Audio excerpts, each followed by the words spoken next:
All across the world there are mass graves which tell the stories of conflicts that came before, or civil wars and people who suffered. Those who lie in these pits were walking the earth decades ago, or even centuries ago, just like me and you. For example, during World War II, there were huge numbers of people who were marched into pits they dug themselves, and they were then shot by Einsatzgruppe death squads with a huge amount of ruthlessness. Still inside of Eastern Europe, there will be graves containing the remains of victims of these executioners, which have yet to have been discovered, and 80 years on from the war, these victims still lie where they were shot. It's a disturbing thought, but one of the largest sites of mass murder, execution and slaughter can be found in Cambodia, and these are known quite soberly as the killing fields. Inside of these mass graves, it's believed that more than 1.3 million people were killed by the Communist Party of Cambodia during the Khmer Rouge rule from 1975 to 1979, following the conclusion of the Cambodian Civil War. Join us today as we look at the story behind the killing fields, and to support our channel, please make sure to subscribe.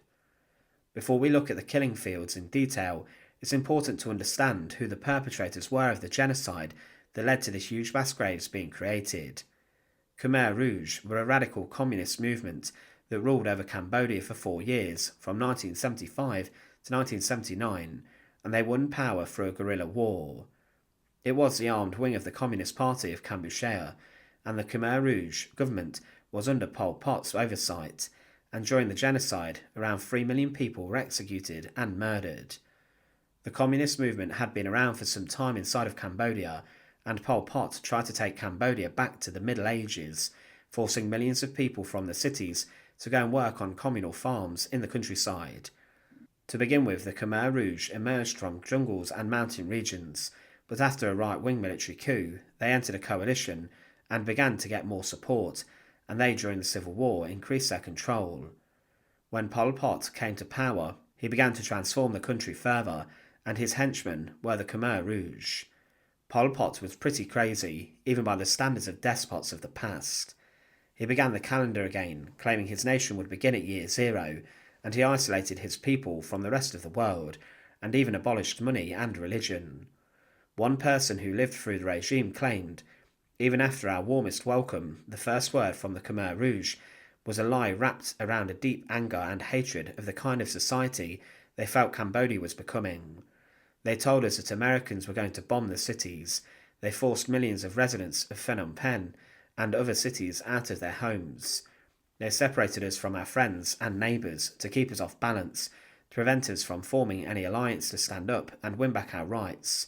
They ripped off our homes and our possessions. They did this intentionally, without mercy." The regime which was established began to mass slaughter and kill huge swathes of the population. It was state-encouraged and sponsored genocide, and the Khmer Rouge regime arrested and executed almost everyone who was suspected of having links or ties to the former government, and they also targeted anyone who was considered an intellectual. Even monks were not spared the slaughter, and what occurred was stated to have been the purest genocide of the Cold War era, and it went on until the subsequent Vietnamese invasion.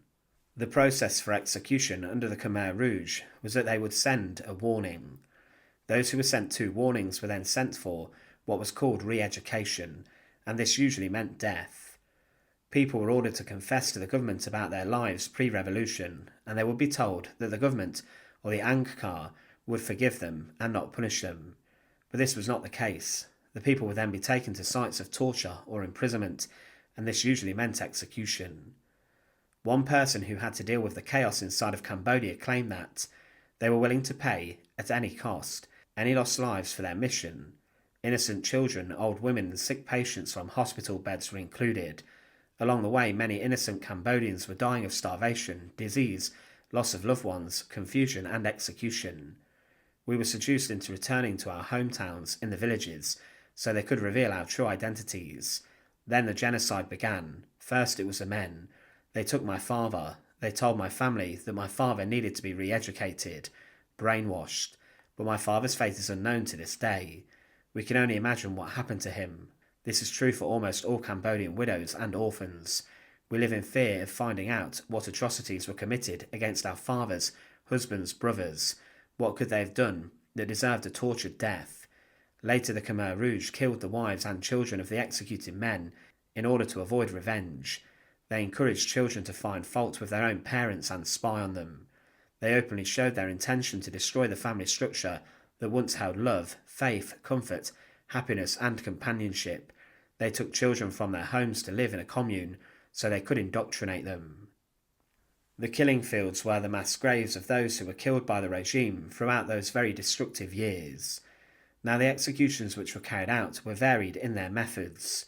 Many were shot, but the executioners were ordered to save their ammunition as it was costly, and they were then told that their victims were not worthy of a bullet, and that they're actually worth less than a grain of rice.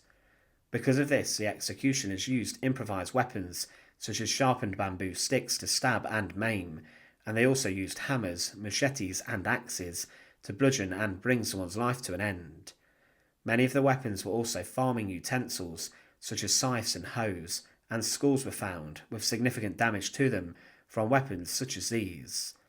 In some cases, children and young people were killed by having their heads bashed against tree trunks, and they were then thrown into the mass graves of the killing fields. The killing fields grew and grew, to the point where there were around 20,000 of them. Recent analysis of the pits shows that at least 1,386,734 victims of execution are buried within them, and it's estimated that possibly around 1 million people still lie in their graves today undiscovered over 50 years on. At the time of the purge and genocide, Cambodia had a population of around 8 million, meaning over a quarter of the population were slaughtered. The Khmer Rouge themselves acknowledged that 2 million had been executed. A survivor of the regime claimed about this that the destruction was tolerable compared to human conditions. Each highway was filled with refugees. We were refugees of our own country. With our skinny bodies, bloated stomachs and hollow eyes, we carried few possessions and looked for our separated family members. We asked who lived and didn't want to mention who died. We gathered to share our horrifying stories about people being pushed into deep wells and ponds and suffocating to death. People were baked alive in a local tile oven. One woman was forced to cook her husband's liver, which was cut out whilst he was alive. Today, the killing fields contain a number of memorials to those who were slaughtered during those deadly 4 years, and some of the killing pits and fields are huge. It's not uncommon for bones or teeth of the victims to be found on the surface around the memorial parks, and people even have to notify the park officer if they are discovered.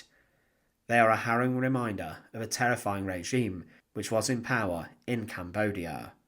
Thanks for watching. To support our channel, please make sure to subscribe, and once again, thank you so much for watching.